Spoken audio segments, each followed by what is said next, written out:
2025 का यहाँ पर अगर हम देखें तो 2024-25 का इकोनॉमी सर्वे आ चुका है।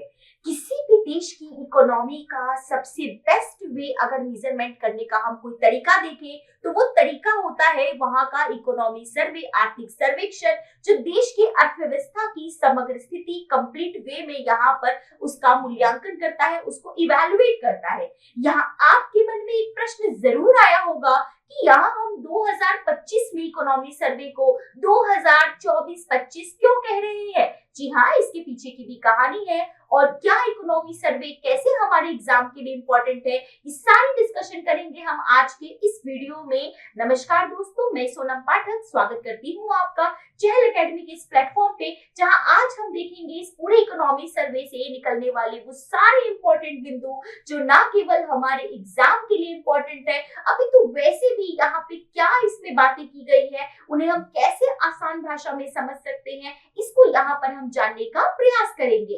देखिए, इकोनॉमी सर्वे जनरली क्या होता है, यहाँ पर बजट से एक दिन पहले यहाँ पर पेश किया जाता है। सबसे पहले इकोनॉमी सर्वे जो है वो सबसे पहले यहाँ पर पेश किया गया था 1950 से 51 के बीच में, 1950-51 में।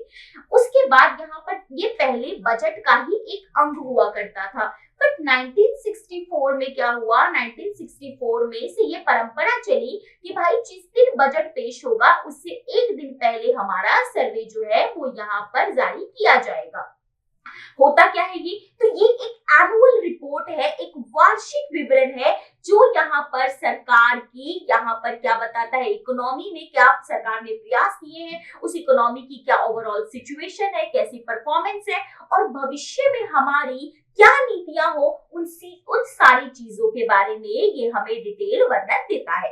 इसको प्रिपेयर किया जाता है चीफ इकोनॉमिक एडवाइजर के द्वारा, जो यहाँ पर अगर हम मिनिस्ट्री की बात करें तो ये मिनिस्ट्री ऑफ फाइनेंस अर्थात वित्त मंत्रालय में जो आपका इकोनॉमिक अफेयर्स डिपार्टमेंट है, इसमें हमारे चीफ इकोनॉमिक एडवाइजर के द्वारा ये इकोनॉमी सर्वे जो है वो यहाँ पे बना के बजट से एक दिन पहले पेश किया जाता है। अब यहाँ पर 2024-25 क्यों मेंशन करते हैं हम, 2024-25 हम इसलिए मेंशन कर रहे हैं क्योंकि इसमें यहाँ पर हमारा प्रीवियस ईयर रहा है उसमें ये कंप्लीट उसका एक ब्यौरा होता है, एक यहाँ पर एक मूल्यांकन होता है कि हमारी इकोनॉमी ने एग्जैक्टली कैसा परफॉर्म किया, so that we can plan कि हम आगे आने वाले टाइम में कैसे काम कर सके। इसमें बताया गया है कि भाई ग्लोबल इकोनॉमी, दुनिया की इकोनॉमी की क्या हालात है। इसमें अभी लेटेस्ट रैंकिंग दी गई है आईएमएफ की। आईएमएफ एक रिपोर्ट निकालता है जिसको यहाँ पर वर्ल्ड इकोनॉमिक आउटलुक के नाम से हम जानते हैं। इस आउटलुक रिपोर्ट में ये बताया गया कि भाई जो ग्लोबल इकोनॉमी है वो 3.3 के हिसाब से जो है वर्ल्ड इस टाइम पर ग्रोथ कर रहा है, लेकिन इंडिया जो है इस टाइम पर 6.5% के हिसाब से जो है वो ग्रोथ जो है कर रहा है। याद रखिएगा, आईएमएफ का जो यहाँ पर इवैल्यूएशन है, जो आईएमएफ की मेजरमेंट है दैट इज 6.5%। वहीं अगर हम वर्ल्ड बैंक की बात करें तो ये 6.7% है। ये अपने आप में एक बड़ी उपलब्धि है फ्रेंड्स। क्यों? क्योंकि यहाँ पर अगर हम देखें तो 2024 वो ईयर है जब यहाँ पर बहुत टेंशंस चल रही हैं, जियोपॉलिटिकल टेंशंस, जैसे कि हम यहाँ पर देखें रशिया यूक्रेन वॉर हो रहा है, इजराइल हमास कॉन्फ्लिक्ट हो रहा है, पूरी तरीके से इंस्टेबिलिटी का दौर है, अस्थिरता का दौर है, फूड सिक्योरिटी, एनर्जी, इन्फ्लेशन, इतनी समस्याओं के बीच में भी जो ग्लोबल यहाँ पर अगर हम ग्रोथ देखें तो ये चाहे अनइवन है बट स्टडी लगातार यहाँ पर हमें बढ़ती हुई नजर आ रही है। इस पूरे टाइम में हम साइबर अटैक्स को भी देख रहे हैं, बट बावजूद इसके यहाँ पर इकोनॉमी में एक ग्रोथ है, जिसमें यहाँ पर आईएमएफ ने प्रोजेक्ट किया है, अनुमान लगाया है कि 2024 में ये जो ग्रोथ है ये 3.2%। वहीं अगर हम यहाँ पर 2025 को देखें तो 3.3% की ग्रोथ हमें देखने को मिल सकती है। इन सारी चीजों में हमने देखा कि ओके ग्रोथ हो रही है, अच्छी बात है, बट इस ग्रोथ के साथ क्या इन्फ्लेशन भी हो रहा है।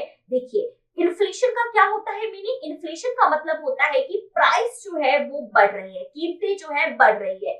इसमें हमने देखा कि 2023 में इन 2023 इन्फ्लेशन जो है वो वर्ल्ड वाइड डिक्रीज हुए हैं, कम हुए हैं। क्यों कम हुए हैं? क्योंकि सेंट्रल बैंक ने अपने जो टारगेट्स है, अपनी मॉनेटरी पॉलिसीज है, उनको टाइटर किया है। यहाँ से भी आपका एक प्रीलिम्स का क्वेश्चन बन सकता है कि मॉनेटरी पॉलिसी टाइट करने का मतलब क्या है, कि इसका मतलब है जो बैंक्स हैं वो अपने इंटरेस्ट रेट, अपनी ब्याज की दरें बढ़ा रहे हैं। इसको देखिए कैसे समझते हैं। एक आदमी है, अगर यहाँ पर उसको हाई इंटरेस्ट रेट मिल रहा है तो वो क्या करेगा, यहाँ पर बैंक में अपने पैसे डिपॉजिट करेगा। और यहाँ पर एक व्यक्ति है, मान लेते हैं ये हमारा सुरेश है, इसको पैसा चाहिए, लेकिन अगर बैंक बहुत हाई इंटरेस्ट रेट उस पर लगा रहा है तो ये पैसे लेना अवॉइड करेगा। दोनों ही सिचुएशन में क्या हुआ कि जो पैसा था वो यहाँ पर बैंक के पास, यहाँ पर सेंट्रल सिस्टम में चला गया, जिससे कहीं ना कहीं लोगों के पास खर्च करने के लिए अब यहाँ कम पैसा होगा, जो कहीं ना कहीं इन्फ्लेशन को हमारे कम करेगा। यहाँ पर अगर हम बात करें तो इस पूरे सिस्टम में हम देखते हैं कि ये इन्फ्लेशन कम होने के पीछे एक और कारण है कि यहाँ पे फ्यूल प्राइसेस वगैरह में भी यहाँ पर जो है वो रिड्यूस हुआ है। बट इस सारी सिचुएशन में भी हम देखते हैं कि ऑल दो यहाँ पे डिसइन्फ्लेशन स्लो है, बट फिर भी इन्फ्लेशन देखा जा रहा है। इस टर्म को भी समझिए। डिसइन्फ्लेशन का मतलब क्या होता है? डिसइन्फ्लेशन का मतलब होता है कि देखिए प्राइसेस, यहाँ पर इन्फ्लेशन तो कम हो रहा है, इन्फ्लेशन क्या हो रहा है, कम हो रहा है, बट स्टिल यहाँ पे जो कमोडिटीज है, जो वस्तु है, उनके प्राइसेस बढ़ रहे हैं। और यहाँ पर यही चीज हमें देखने को मिल रही है कि जहां पर हम यहाँ पर देख रहे हैं कि इन्फ्लेशन में कमी आने के बावजूद भी जो हमारी कंजप्शन वाली गुड्स हैं, इन सब चीजों के क्या हो रहे हैं, लगातार प्राइसेस बढ़ रहे हैं। तो इसको यहाँ पर एक चार्ट के थ्रू में भी सर्वे ने दिखाया है कि किस तरीके से यहाँ पे इन्फ्लेशन का ओवरऑल सिचुएशन जो है वो चल रहा है। तो गवर्नमेंट ने क्या किया है यहाँ पर, अब हमारे भी यहाँ पर काफी ज्यादा जो है, जो चीजें हम इंपोर्ट करते हैं या जो फूड इन्फ्लेशन बढ़ रहा है, उसको हम कैसे कंट्रोल करें, उसको कंट्रोल करने के लिए गवर्नमेंट ने कुछ यहाँ पर स्टेप्स लिए हैं। जैसे कि बात करें सीरियल्स की, हम अनाजों की, तो अनाजों के संदर्भ में स्टॉक लिमिट लगा दी गई है गेहूं के ऊपर, व्हीट के ऊपर। सरकार ओपन मार्केट सेल स्कीम्स लेकर आ रही है, जिसमें वो गेहूं और यहाँ पर चावल को बाजार खुदरा मूल्यों पर बेच रही है। एक ब्रांड लॉन्च किया गया है जिसका नाम है भारत, और इस भारत ब्रांड में आपने देखा होगा इस तरीके से थैले होते हैं जिसपे भारत दाल, भारत चावल, भारत आटा, ये सब चीजें जो है वो लिखा हुआ होता है, और इसको यहाँ पे सरकार के द्वारा बहुत ही कम कीमत पर बेचा जाता है। दालों के संदर्भ में भी गवर्नमेंट ने यही किया है, भारत ब्रांड से चना, मूंग और मसूर की दाल, यही इसी तरीके के पैकेट में गवर्नमेंट बेच रही है। इसके अलावा जो दाल का, हम जो दुनिया से दाल जो हम आयात करते थे, उस पे जो ड्यूटी लगाई जाती थी, उसको भी ड्यूटी मुक्त कर दिया गया है। कौन कौन सी दालों पर? देसी चना, तुर, उड़द, मसूर, येलो पीस आदि। जो स्टॉक लिमिट्स थी वो इम्पोज की गई है, सो दैट उनका हम एक भंडार रख सके। जो सब्जियां हैं, सब्जियों पे हमने बहुत महंगाई देखी, लगातार टमाटर के, कभी टमाटर महंगे हो जाते हैं, कभी प्याज महंगे हो जाते हैं। ये ना हो पाए, आम व्यक्ति भी इसको अफोर्ड कर पाए, इसके लिए सरकार ने इनको भी सब्सिडाइज किया है। इनमें भी यहाँ पर थोड़ा सा इनको सब्सिडी दी है, और प्याज का, ओनियन का एक बफर स्टॉक भी तैयार किया है। इसके अलावा अब ओवरऑल अगर हम यहाँ पर देखें तो क्या है, ये पूरा टाइम ऐसा था 2024 अगर आप देखेंगे तो इलेक्शन ईयर था, और इलेक्शन ईयर में जनरली ऐसा होता है कि सरकार बहुत पैसा खर्चा करती है। बहुत पैसा खर्चा करेंगे तो अगेन इन्फ्लेशन बढ़ेगा और हमारा जो राजकोषी है, राजकोष खाली हो जाएगा। लेकिन यहाँ पर सर्वे में बताया गया है कि सरकार के द्वारा फिस्कल डिसिप्लिन क्या है, सरकार के द्वारा यहाँ पर अगर हम देखें तो फिस्कल डिसिप्लिन जो है उसको यहाँ पर फॉलो किया गया है। ये फिस्कल डिसिप्लिन क्या होता है? इसका मतलब ये होता है कि जो सरकार है वो यहाँ पर क्या कर रही है, बहुत ही सोच समझ कर खर्च कर रही है, सो दैट हम अपनी इकोनॉमी में, अपनी अर्थव्यवस्था में एक स्टेबिलिटी ला सके, हम अपनी इकोनॉमी में ग्रोथ ला सके। इस तरीके से जब खर्च किया जाता है, मेनली हम यहाँ पर कंजप्शन वाले खर्चों की बजाय कैपिटल जो एक्सपेंडिचर है, जो पूंजीगत खर्चे हैं, उनको हम ज्यादा बढ़ावा देते हैं। तो फिजिकल डिसिप्लिन आप लोग को समझ आया। राजकीय, इसको हम यहाँ पर क्या बोलते हैं? अनुशासन। जैसे कि पढ़ाई में हमें बहुत डिसिप्लिन चाहिए होता है, नहीं तो क्या होगा, रिजल्ट गड़बड़ हो जाएगा। सरकार भी यहाँ पर अपने खर्चों में क्या कर रही है, डिसिप्लिन लेकर आ रही है। इसी में ही हमने देखा कि बावजूद इसके हम यहाँ पर देख रहे हैं कि डिफेंस में, रेलवे में, रोड ट्रांसपोर्ट में, इन सब में ऑलमोस्ट 75% का खर्चा हो रहा है, जो कहीं ना कहीं हमारी इकोनॉमी को यहाँ पर क्या करेगा, ग्रोथ में हेल्प करेगा। इसके अलावा अगर हम ओवरऑल बात करें तो यहाँ पे जो है ग्रॉस टैक्स रेवेन्यू जो है ओवरऑल जो है यहाँ पर बढ़ रहा है, स्टेबल है। इसके अलावा यहाँ पर चीजों को अगर हम देखें तो गवर्नमेंट क्या कर रही है, इकोनॉमिक स्टेबिलिटी को बढ़ाने की कोशिश कर रही है, जिसमें हमने देखा कि फिस्कल डिसिप्लिन, ये देखिए यहाँ पर ग्रोथ होती हुई हमें लगातार फाइनेंशियल ईयर 23 को देखें और 24 को देखें तो नजर हमें ग्रोथ होता हुआ नजर आता है। इसके अलावा किसी भी इकोनॉमी के सबसे बड़े जो यहाँ पे एक स्टेक होल्डर होते हैं बैंक्स, बैंक्स का यहाँ पर हेल्दी होना बहुत इंपॉर्टेंट है। हेल्दी होने का मतलब क्या है कि बैंक ऐसा ना हो कि बैंक फेल हो जाए, बैंक फेल हो जाएंगे तो बहुत बड़ी समस्या होगी। तो इसी के संदर्भ में हम देख रहे हैं कि बैंक की टेक्नोलॉजी, एटीएम टेक्नोलॉजी जो 1960s में आई थी और आज एआई, इन दोनों के बीच में 1960, याद रखिए 1969 हम वो वाला टाइम है जब हम अपने बैंक को नेशनलाइज करते हैं, और आज वो वाला टाइम है जहाँ आज हम जब नेशनली हम बैंक को मॉनिटर्स कर रहे हैं कि बैंक हमारे सही से काम कर रहे हैं या नहीं कर रहे, और इसके लिए हमारी एआई टेक्नोलॉजी काफी इंपॉर्टेंट रोल प्ले कर सकती है। आज एआई की बात करें, मशीन लर्निंग की बात करें, ये हमारी क्रेडिट अंडरराइटिंग, इसका मतलब क्या होता है, इसका मतलब होता है कि अगर बैंक में कोई विलफुल डिफॉल्टर होने वाला है, कोई हमारा यहाँ पर जो है सो कोई फ्रॉड होने वाला है, या फिर बैंक में हमें कोई बहुत बड़ा नुकसान होने वाला है, वो हमें पहले ही बता देगा। फ्रॉड डिटेक्शन, कस्टमर सर्विसेज, ये सारी आज एआई से पॉसिबल हो गई है, और इससे डिसीजन मेकिंग लेना आसान हो गया है, रिस्क जो है वो मेजर करना आसान हो गया है, बैंक में पारदर्शिता, ट्रांसपेरेंसी लेकर आना आसान हो गया है। जैसे कि वैश्विक संस्थाएं हैं, ओईसीडी वगैरह, ये भी कहती हैं कि बैंकिंग सेक्टर में ट्रांसपेरेंसी होनी चाहिए, और आरबीआई भी इसीलिए लगातार प्रोएक्टिवली यहाँ पर जो है सो प्रोएक्टिवली वो जो है एआई डेवलपमेंट्स के साथ यहाँ पर इंगेज्ड हो रहा है, सो दैट हम यहाँ पर इस पूरे एरियाज में भी हम इनोवेशन ला सके। इसके संदर्भ में हमारे पास एक बड़ी अच्छी न्यूज है, जो फाइनेंशियल डेवलपमेंट इंडेक्स है, याद रखिए कि इस बार इंपॉर्टेंट है। इंपॉर्टेंट क्यों है, क्योंकि यहाँ पर सर्वे में इसको बताया गया है, ये जो इंडेक्स है ये लेकर आता है वर्ल्ड इकोनॉमिक फोरम। कौन लेकर आता है, वर्ल्ड इकोनॉमिक फोरम, और फर्स्ट टाइम ये इंडेक्स लेकर आया गया था 2008 में।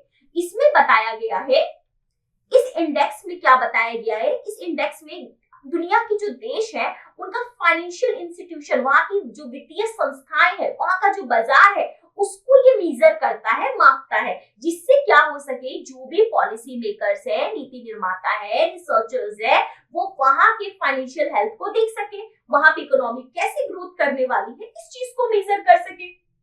और इसी में ही याद रखिएगा कि ये जो है चीजों को बता रहा है। इस वाले इंडेक्स को हम अब बेल शेप्ड रिलेशनशिप इसमें दिखाया गया है, देख रही है, बिल्कुल उल्टा वाला, जैसे हमारा एक होता है स्माइल, है ना, बिल्कुल खुश वाला, याद रखिएगा ये सैड वाला, सैड वाला मतलब ऐसे वाला हमारा बेल शेप्ड है। इसमें इंडिया जो है लेकिन वो अच्छा परफॉर्म कर रहा है, यहाँ पोलैंड का नाम है, बट यहाँ मैं आपको अगर इस इंडेक्स की बात बताऊं तो इंडिया का जो है वो 50s उसमें है, मतलब टॉप उसमें ये मिड के रूप में ये काम कर रहा है, जो कि यहाँ बताया नहीं गया, बट फिर भी हम ध्यान में रख सकते हैं। इसके अलावा बात करते हैं एफडीआई और एफपीआई, मतलब बाहर की दुनिया के देशों से हमारे यहाँ पर किस तरीके से इन्वेस्टमेंट जो है चीजें आ रही है। एफडीआई और एफपीआई में आप थोड़ा सा अंतर समझ लीजिए, आपके लिए थोड़ा सा आसान हो जाएगा, और प्रीलिम्स के लिए भी चीज बहुत काम आएगी। एफडीआई इन्वेस्टमेंट वो इन्वेस्टमेंट होती है जो यहाँ पर लॉन्ग टर्म के लिए आती है, जो किसी कंपनी में या यहाँ पर हमारे किसी कंपनी में क्या है, कोई यहाँ पर स्टेक होल्डर के रूप में, मशीन्स के रूप में, कैपिटल के रूप में इन्वेस्ट जो है वो किया जाता है। यहाँ पर इसमें अगर एक बार इन्वेस्ट करने के बाद एंट्री और एग्जिट इतना आसान नहीं होता है, लेकिन एफपीआई की बात करें ये शॉर्ट टर्म होता है, और ये हमारा फाइनेंशियल सेक्टर में आता है, इसके एंट्री और एग्जिट की प्रक्रिया आसान होती है। कोई भी देश चाहता है कि एफडीआई जो है वो ज्यादा से ज्यादा जो है हासिल कर सके। इंडिया का अगर हम बात करें तो एफपीआई और एफडीआई में एफपीआई का ओवरऑल बड़ा पॉजिटिव रहा है, और बावजूद इसके कि पूरी दुनिया में देखिए कितना उठापटक का दौर चल रहा है, कभी कहीं इलेक्शंस हो रहे हैं, कभी कहीं युद्ध हो रहा है, कभी कुछ हो रहा है, बावजूद इसके हमारा एफपीआई जो है वो काफी पॉजिटिव रिस्पॉन्स आया है। एफडीआई ऑल्दो यहाँ पर जो है सो क्या हो रहा है, थोड़ा सा डिक्लाइन हुआ है, बट स्टिल रिवाइवल फेज में है, हम हासिल तो कर ही रहे हैं। यहाँ पर एफडीआई और एफपीआई इनफ्लोज को बताया गया है कि यहाँ पर हम देखें तो एफडीआई में 2024 के फाइनेंशियल ईयर में अगर हम देखें 2023 में 29 था, 24 हुआ है। फिर अप्रैल नवंबर में हमारा थोड़ा सा इसके फाइनेंशियल ईयर में देखें हम अप्रैल नवंबर वाले फाइनेंशियल ईयर में तो हम देखते हैं 30 पे, अप्रैल नवंबर फाइनेंशियल ईयर 2024 में देखते हैं 40 पे है। तो ग्रोथ तो यहाँ पर जो है सो क्या हो रही है एक तरीके से सॉरी यहाँ पर 47 है या 56 है। ये डिसइन्वेस्टमेंट है 30 एंड 40 का कि हमारा किस तरीके से जो डिसइन्वेस्टमेंट अलग है एफडीआई से। डिसइन्वेस्टमेंट का मतलब है कि सरकार के पास जो कंपनी है या जो भी चीजें हैं सरकार क्या कर रही है उनको प्राइवेट सेक्टर के हाथ में दे रही है या फिर उनका जो है अपना स्वामित्व उस पर थोड़ा सा लूज कर रही है। बट एफडीआई का अगर हम देखें तो देखते हैं यहाँ पर ये भी हमारा बढ़ता हुआ है, लेकिन अगर आप इसको देखेंगे 2024 फाइनेंशियल ईयर में तो ये 71 हमें दिख रहा है। फाइनेंशियल ईयर 2023 में देखें तब भी 71 है, तो ऑलमोस्ट हमें एक स्थिरता देखने को मिल रही है। लेकिन अगर एफपीआई का देखें तो एफपीआई में हमें यहाँ पर जो है बहुत वॉलेटाइल जोन में हमें देखने को मिल रहा है। इसके अलावा यहाँ पर एक बात की गई है इकोनॉमी सर्वे में कि देखो अगर देश की इकोनॉमी को अगर हमें डेवलप करना है तो हमें क्या करना होगा, यहाँ पर थोड़ा सा डीरेगुलेशन करना होगा। डीरेगुलेशन से क्या चीजें होगी, जो हमारा ग्रोथ होगा वो बहुत तेजी से मतलब वो ड्राइव उसका फास्ट हो पाएगा, जिससे क्या होगा हमारा इकोनॉमिक फ्रीडम जो है यहाँ पर जो है सो इकोनॉमिक फ्रीडम भी हम यहाँ पर दे पाएंगे। ये मेन ऑब्जेक्टिव रखा गया है और इसके लिए यहाँ पर कोशिश की गई है कि इकोनॉमिक फ्रीडम को हम इंडिविजुअल्स भी और बिजनेस भी दोनों लेवल पर बढ़ा सके, सो दैट हमारी इकोनॉमी जो है वो आंतरिक के साथ साथ बाह्य रूप से बिल्कुल बिना किसी टेंशन के यहाँ पर ग्रो कर सके। हम यहाँ पर जब डीरेगुलेशन होगा तो उससे क्या होगा, उससे इन्वेस्टमेंट जो है वो ज्यादा बढ़ेगा। देखो सोचो ना, अगर गवर्नमेंट लगातार यहाँ पर अगर कंट्रोल करेगी तो कोई क्यों इन्वेस्टमेंट करना चाहेगा। अगर गवर्नमेंट का यहाँ थोड़ा सा यहाँ पे डीरेगुलेशन की प्रक्रिया होगी, उन्हें पता होगा कि अपना फ्री हम कितना भी पैसा लगा सकते हैं और अपना देश की इकोनॉमी को बढ़ा सकते हैं, तो लोग इन्वेस्टमेंट यहाँ पर करेंगे। तो इसी वजह से सरकार डीरेगुलेशन पे ज्यादा फोकस कर रही है, सो दैट यहाँ पे ज्यादा इकोनॉमिक फ्रीडम मिल सके। और इससे क्या होगा, हमारा जो डोमेस्टिक जो हमारा घरेलू है, हमारे ये जो घरेलू ये क्षेत्र है इस पे हम ज्यादा ध्यान दे पाएंगे। और यहाँ पर आज हम देख रहे हैं कि जियो इकोनॉमिक फ्रेगमेंटेशन जिस तरह हो रहा है, भू आर्थिक विखंडन हो रहा है, जिससे पूरा ग्लोबल ट्रेड इफेक्ट हो रहा है, ये कहीं ना कहीं जो है क्या होगा, अगर हम थोड़ा सा डीरेगुलेशन की प्रक्रिया को अपनाएंगे तो ओवरऑल हमारा जो है इकोनॉमी जो है वो ग्रो कर पाएगी। इसी के संदर्भ में यहाँ पर हम देखेंगे आगे कि जब हम ये सारी चीजें करते हैं तो ओवरऑल हमारा इन्वेस्टमेंट आता है और इन्वेस्टमेंट से क्या होता है, हमारे यहाँ पर जो अलग अलग सेक्टर्स हैं वो सेक्टर्स भी ग्रो करते हैं। जैसे कि यहाँ पर बताया गया है कि यहाँ पर रेलवे जो है, रेलवे में यहाँ पर जो है वो बहुत ज्यादा जो है वो यहाँ पे इन्वेस्टमेंट्स देखी गई है। प्राइवेट जो इन्वेस्टमेंट्स भी यहाँ पर लगातार बढ़ रही है, जैसे आपने देखा होगा वंदे भारत ट्रेन लगातार बढ़ते जा रहे हैं। हमारे इवन जो हवाई अड्डे है उनमें बढ़ोतरी हुई है। इवन जो रूरल इंफ्रास्ट्रक्चर है या फिर हमारा हम बात करें बिजली वाला सेक्टर है या डिजिटल कनेक्टिविटी है, सब में सुधार आया है। और रूरल इंफ्रास्ट्रक्चर की बात करें, जल जीवन मिशन की बात करें, जल जीवन मिशन जो कि 2019 में आया था, इसका टारगेट था कि 2024 तक हर घर जल, ठीक है, क्या था, हर घर जल। ये हर घर जल मतलब एवरी हाउस होल्ड को हम यहाँ पर पानी दे सके। इसमें जेजेएम में कुछ स्टेट्स ने अपना फुल कवरेज हासिल कर लिया है, जैसे अरुणाचल प्रदेश, गोवा, हरियाणा, हिमाचल, गुजरात, पंजाब, तेलंगाना, मिजोरम। ये वो राज्य है जिन्होंने अपना 100% इस टारगेट को अचीव कर लिया है। इसके अलावा अगर हम यहाँ पर देखें तो और कई इनिशिएटिव्स हैं जो यहाँ पर अर्बन इंफ्रास्ट्रक्चर को भी बढ़ा रहे हैं, जैसे कि प्रधानमंत्री आवास योजना, जिसमें यहाँ पर बताया गया है कि लगभग 1.18 करोड़ जो है वो घर बन चुके हैं। अर्बन ट्रांसपोर्ट्स के लिए हम मेट्रो रेल सिस्टम देख रहे हैं, इनका लगातार विस्तार हो रहा है। Amrut mission, Atal mission for rejuvenation and urban transformation, ये अमृत मिशन जो कि आपका क्लिनिक से जुड़ा हुआ है, यहाँ पर इसमें भी देखा जा रहा है कि यहाँ पे 70% हमें इंप्रूवमेंट देखने को मिल रही है, जिसमें हम वाटर कवरेज बढ़ा है। और सीवेज में देखें तो 62% की हमें यहाँ पर वृद्धि देखने को मिल रही है। स्मार्ट सिटी मिशन, इसमें भी लगभग माना जा रहा है कि अभी जैन में 13 जैन 2025 ये आकर एक्चुअली पहले पब्लिश हो गया था, लेकिन आज जब हम 31 जनवरी को बात कर रहे हैं तो मानते हैं कि 93% प्रोजेक्ट्स जो है वो हो चुके हैं।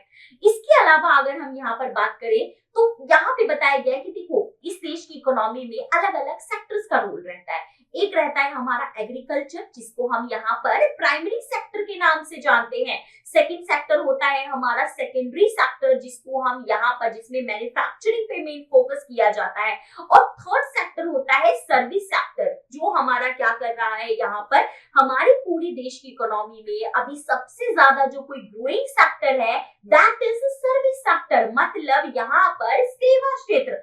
ये सेवा क्षेत्र जो इतना ग्रो कर रहा है, इसमें कुछ चैलेंजेस निकल कर आ रहे हैं, तो वहीं कुछ हमारे पास अपॉर्चुनिटीज है। कैसे हम उन चैलेंजेस को ओवरकम करके, कैसे हम उन अपॉर्चुनिटीज को आगे बढ़ावा दे सकते हैं, सो दैट हमारे देश की में जो है और ज्यादा हमारा जो विकसित भारत बनने का जो सपना है, उसको हम अच्छे से पूरा कर पाए। तो चैलेंजेस ये है कि सबसे बड़ी बात हमारे यहाँ पर जो है वो क्या है, इनएडिक्वेट डायरेक्ट सुपरविजन, लैंग्वेज बैरियर है, इंफॉर्मेशन गैप्स है, रेगुलेटरीज का इश्यूज है। इनमें क्या है कि देश में अलग अलग रेगुलेटरीज प्रोविजन, ये सारी चीजें मिलके कहीं ना कहीं हमारे सर्विसेज के लिए एक चुनौती पेश कर रही है। तो इसको कैसे किया जा सके, हम अपनी डिजिटल टेक्नोलॉजीज, एआई, जो आजकल सर्विस एआई इतना ज्यादा इमर्ज होता जा रहा है, अगर हम उनको अपना ले तो पूरी दुनिया के साथ ट्रेड में हम अपनी भागीदारी को बढ़ा सकते हैं। सो दैट ये जो हमारा 4.0 चल रहा है, आईआर इंडस्ट्रियल रेवोल्यूशन 4.0, उसमें भारत भी एक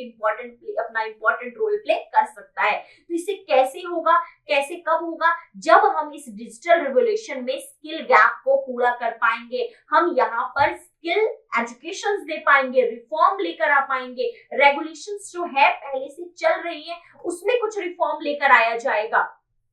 और overall now let's talk about the climate की। हमने इंडस्ट्रीज की बात की, हमने यहाँ पे सारी चीजों की बात की, क्लाइमेट की लेकर भी यहाँ पर इंडिया में जो है वो क्या है, चीजों को बताया गया है। क्लाइमेट के बारे में बात करें इससे पहले यहाँ पर हम थोड़ी बातें कुछ और कर लेते हैं कि हमने सर्विस की बात की। सर्विस में हमने एक चीज देखा कि इंडिया में जो है ना वो क्या हो रहा है, सर्विस सेक्टर तो नो डाउट बहुत तेजी से ग्रो कर रहा है, राइट ना, सेवा क्षेत्र बढ़ रहा है। एग्रीकल्चर में क्या कुछ रिफॉर्म हम देख पा रहे हैं? अगर मैं यहाँ आपके साथ कुछ पॉइंट्स हाईलाइट करूं तो एग्रीकल्चर में देखिए, हमने ये देखा है कि कुछ चीजें बड़ी अच्छी निकल कर आई है। यहाँ ये निकल कर आई है कि पहले जो यहाँ पर नॉन इंस्टीट्यूशनल लोन थे, मतलब यहाँ पे जो साहूकार, महाजन, इन लोगों से जो हम पैसा लेते थे, उसमें कमी आई है। यहाँ पर अगर हम देखें तो इरिगेशन जो है उसमें हमें वृद्धि देखने को मिल रही है, और सरकार बहुत सारे इनिशिएटिव्स लेकर आ रही है, जैसे परंपरागत कृषि विकास योजना, मृदा स्वास्थ्य कार्ड, बैम्बू मिशन, इसके अलावा जैविक कृषि पे बढ़ावा, ये सारी चीजें एग्रीकल्चर को कहीं ना कहीं बढ़ावा दे रही हैं। सो दैट आगे हम क्या कर सके, हम ऐसा एग्रीकल्चर का मॉडल अपना सके सो हमारा क्लाइमेट भी जो है वो हमारे उसके अनुकूल हो चीजें। लेकिन क्या है इंडिया के लिए यहाँ पर क्या चैलेंजेस है क्लाइमेट के संदर्भ में, और क्या हमारी प्रायोरिटीज है क्लाइमेट के संदर्भ में? देखो सबसे बड़ी बात अगर हम देखें, भारत की पहले कुछ चुनौतियों के बारे में बात कर लेते हैं। एक मिनट, भारत की हम कुछ चुनौतियों के बारे में बात कर लेते हैं। भारत का सपना है, भारत का लक्ष्य है, भारत का टारगेट है कि 2047 जब हमारी आजादी के 100 इयर्स कंप्लीट हो जाएंगे, तब हम विकसित भारत बनेंगे। इसी विकसित भारत को हमें विकसित भारत भी बनना है, लेकिन हमारा टारगेट ये भी है कि 2070, that is very very important, 2070 तक हम जो है नेट जीरो का अपना टारगेट लेके चलेंगे। इसमें सबसे बड़ी चीज ये है कि यार हमें अपना टारगेट तो अचीव करना है, जाहिर सी बात है हमें इंटरनेशनल सपोर्ट भी चाहिए होगा, फाइनेंस चाहिए होगा, टेक्नोलॉजी चाहिए होगी, ठीक है। तो इसमें यहाँ पर जो है सो ये हम इतना कहाँ से कर पाएंगे, इतना बड़ा टारगेट हमारा है और ये सारी चीजें हम सब कुछ तो बजट से करते हैं। और अगर यहाँ पर जो है सो कितना किया गया है, $300 बिलियन का एक टारगेट हमने अपना सेट यहाँ पर किया गया है कि भाई ये चीज की जाएगी, बट दैट इज स्मॉल। इसके अलावा यहाँ पर जो है सो हम कार्बन, यहाँ पर जो है लो कार्बन, हम कुछ लो कार्बन बेस्ड जो है हम चीजों को आगे बढ़ाएं, डेवलपमेंट करें, थोड़ा सा क्वाइट चैलेंजिंग है हमारे लिए, लेकिन फिर भी हमारी प्रायोरिटी है कि क्या करें, हम कुछ ऐसे एडेप्शन लेकर आ पाए सो दैट क्लाइमेट चेंज को लेकर हम आगे आगे बढ़ सके। इसके अलावा हम ऐसी टेक्नोलॉजीज का यूज करें जो क्या करें, यहाँ पर मिटिगेशन में हेल्प करें। और इसी के संदर्भ में हम आगे देखेंगे कि यहाँ पर हम काफी चीजें कर रहे हैं। जैसे कि इंडिया का अगर हम प्रोग्रेस देखें एनडीसी में जो हमारे टारगेट्स हैं, भारत का क्या है यहाँ पर जो है सो टारगेट था कि 2030 तक क्या करेगा भारत, 2030 तक अपनी जितनी एनर्जी की उसकी नीड है ना, उसकी कैपेसिटी का क्या करेगा, 50% जो है वो क्या करेगा, 50% जो है वो यहाँ पर नॉन फॉसिल फ्यूल से करेगा, नवीकरणीय स्रोतों से करेगा। और आपको जानकर ये बड़ी खुशी होगी कि 2024 तक हम 46.8 यहाँ पर जो है ऑलरेडी हम ये अचीव कर चुके हैं। अब हमारी एनर्जी का ये जो डिस्ट्रीब्यूशन है, प्लीज इसको आप अच्छे से ध्यान रखिएगा, that is very very important for your exam. हम अभी सबसे ज्यादा अभी भी ऑल्दो हम कोयला का कर रहे हैं 46.20%, बट इसके बाद अगर हम देखें तो यहाँ पर हम नवीकरणीय वालों में देखें तो नवीकरणीय वालों में सबसे ज्यादा परसेंटेज हमारा सोलर का है, उसके बाद हम देखते हैं तो हमारा पवन का है जिसे विंड का, और इसके बाद हम देखते हैं तो हमारा हाइड्रो का है। ये सीक्वेंसिंग प्लीज याद रखिएगा, पेपर में पूछ लिया जाता है। इसके अलावा इंडिया में क्या हो रहा है, फॉरेस्ट जो है वो आपको पता है कवर जो है वो बढ़ रहा है, और इंडिया अपना प्लान कर रहा है सो दैट वो क्या कर सके, यहाँ पर कार्बन सिंक जो है 2.29 इसका जो है वो बनाया गया है सो दैट यहाँ पर जितना हमारा कार्बन इमिशन हो रहा है उसको भी वो ऑब्जर्व कर सके। इसके अलावा यहाँ पर जो है सो क्या है, भारत यहाँ पर जो है एक और चीज लेकर आया है, लाइफ। ये लाइफ ऑल्दो बहुत पहले आ गया था, इस लाइफ में अगर हम ओवरऑल देखें तो क्या अचीवमेंट है हमारी, इसमें अचीवमेंट हम कैसे हम अपने एनवायरमेंट को सस्टेन कर सकते हैं लाइफ के थ्रू, जीवन जीने के तरीके के थ्रू। अगर यहाँ पर हमारी अगर लाइफ के अकॉर्डिंग अगर हम जीवन शैली को थोड़ा सा चेंज करें तो कार्बन इमिशन को हम 20% तक हम क्या कर सकते हैं, कम कर सकते हैं। अगर यहाँ पर जो खाना हमारी थाली में परोसा जाता है, अगर हम उसे पूरा फिनिश करते हैं तो लगभग 90 किलो जो है एनुअल फूड वेस्ट उसको रोका जा सकता है। अगर हम कार पूल को बढ़ावा देते हैं तो लगभग यहाँ पर 780,000 राइड्स जो है पर डे वो सेव कर सकता है 380 मिलियन लीटर ऑफ फ्यूल। अगर हम यहाँ पर न्यूज़पेपर का, अगर हम 1 टन न्यूज पेपर को अगर हम यहाँ पर रिसाइकल कर लेते हैं तो लगभग 25,000 लीटर पानी को बचा सकते हैं। ये सारी चीज आप अपने मील्स में यूज कर सकते हैं। इसके अलावा अगर हम ओवरऑल बात करें तो हमारा सोशल सेक्टर भी जो है इसका भी काफी ज्यादा जो है इसमें भी काफी चीजें जो है इसमें अच्छा एक परफॉर्मेंस देखा गया है। जैसे कि प्रधानमंत्री ग्राम सड़क योजना, इसमें सुधार हुआ है, लगभग यहाँ पर 7,70,983 किलोमीटर की रोड जो है बन गई है। ग्रामीण योजना की बात करें तो लगभग यहाँ पर 2.69 करोड़ जो है घर बन गए हैं। जल जीवन मिशन में हम 12 करोड़ की हमारी अचीवमेंट है। संसद आदर्श ग्राम योजना में यहाँ पर इतने ग्राम पंचायत जो है वो अडॉप्ट किए गए हैं, 3,000 से ज्यादा है। नेशनल हेल्थ मिशन की बात करें, इसमें इंप्रूवमेंट है। अमृत सरोवर बनाए जा रहे हैं, स्वच्छ भारत मिशन को हमने अचीव किया है। हेल्थ फॉर ऑल जो हमारा टारगेट है कि सभी को बढ़िया स्वास्थ्य मिले, इसके लिए यहाँ पर 14,000 से ज्यादा जन औषधि केंद्र है। यहाँ पर क्या हो रहा है, इम्यूनाइजेशन हो रहा है, लोगों को टीकाकरण किया जा रहा है। इसके अलावा आयुष्मान भारत कार्ड लॉन्च किया गया है। ठीक है, मतलब कुल मिला के यहाँ पर अगर हम और देखें तो सबके लिए यहाँ पर जो है वो स्वास्थ्य सुविधाएं वहनीय हो सके, अफोर्डेबल हो सके, गवर्नमेंट लगातार प्रयास कर रही है। हमारा एसडीजी का टारगेट भी है सभी के लिए हेल्थ। इस बार का तो थीम भी था ना हेल्थ फॉर ऑल, राइट ना। इस बार का ओवरऑल वैसे थीम क्या था, my health my right, right ना। हेल्थ के लिए हम हमेशा 7 अप्रैल को याद रखिएगा हेल्थ डे के रूप में सेलिब्रेट करते हैं।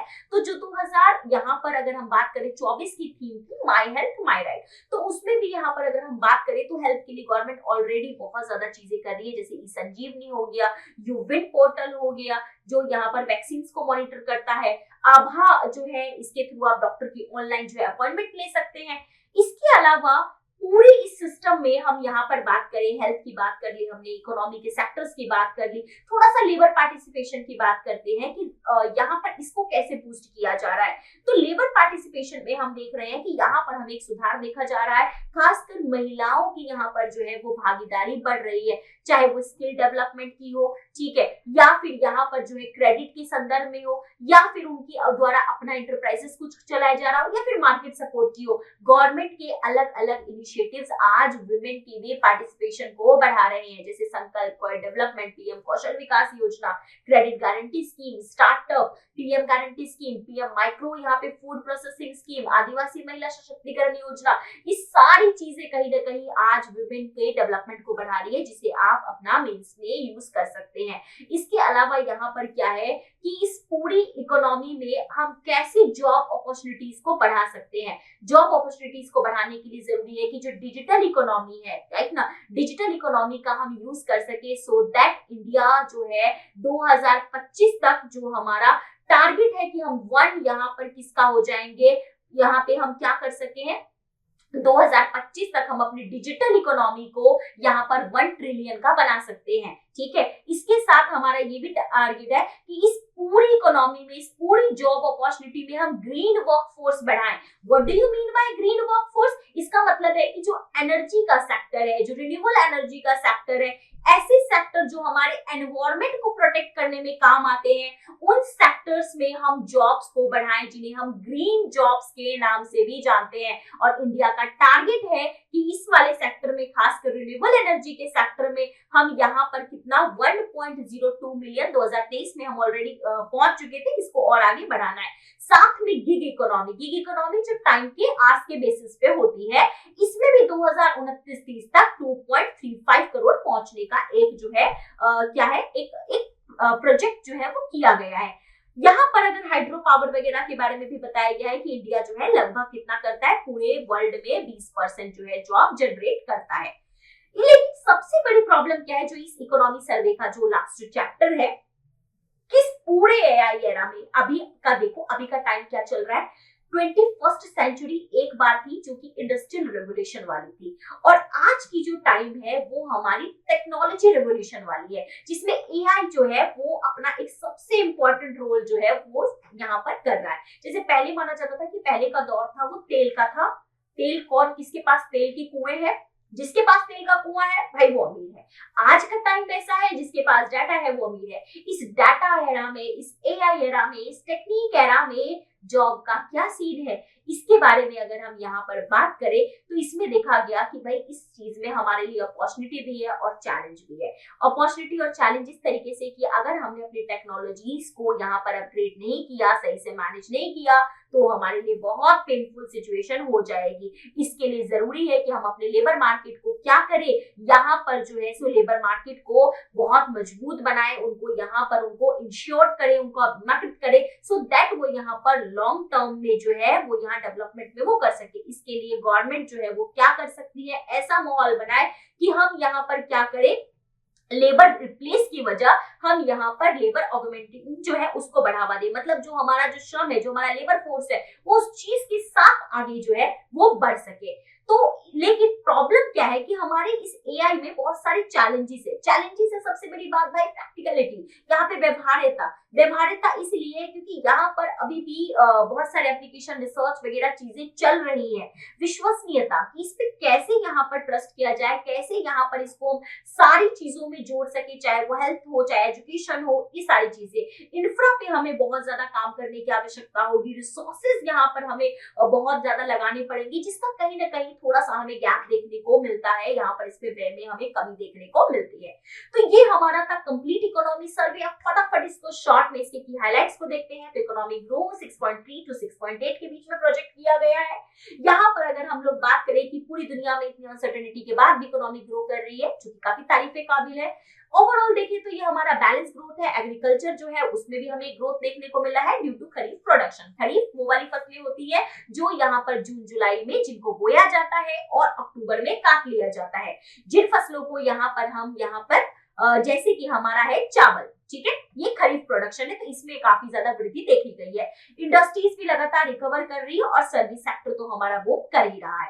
फॉरेक्स रिजर्व इंडिया का लगातार जो है वो बिल्कुल अपने पीक पर पहुंचा सितंबर 2024 में $706 बिलियन, ठीक है, और अभी भी लगभग ये $640 बिलियन पर यहाँ पर एक अपनी स्थिरता बनाए रखा है, जो लगभग बताता है कि हम यहाँ पर अपना 89.9% जो एक्सटर्नल डेब्ट है, जो हमारा बाह्य उधार है, उसको हम इसी रिजर्व से पूरा कर सकते हैं। बैंकिंग सेक्टर में भी जो हमारा एनपीए था, ग्रॉस एनपीए, वो कम हुआ है, यहाँ पर 2.6 पे हो गया, जो बैंकिंग की अच्छी हालात को दिखाता है। इंश्योरेंस वगैरह ये प्रीमियम, इनके भी हमें ग्रोथ रेट देखने को मिल रहा है 7.7% का, और पेंशन सब्सक्राइबर्स भी बढ़े हैं।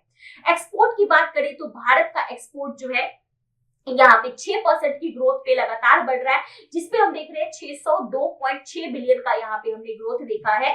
इसके अलावा यहाँ पर अगर हम ओवरऑल बात करें तो लगभग इंपोर्ट्स भी लेकिन 6.9% की हमें ये देखने को मिल रही है, जो बता रहा है कि भारत का घरेलू डिमांड जो है वो बढ़ रहा है। एमएसएमई ग्रोथ भी लगभग 13% जो है आपका इसकी रेट से हमें देखने को मिल रहा है। ओवरऑल यहाँ पर देखिए तो पूरी इकोनॉमी को हमें डीरेगुलेट करने की जरूरत है, इंफ्रास्ट्रक्चर पे ध्यान देने की जरूरत है, जो सरकार लगातार ध्यान दे रही है, जिसमें हम लोगों ने फिस्कल डिसिप्लिन के बारे में भी समझा।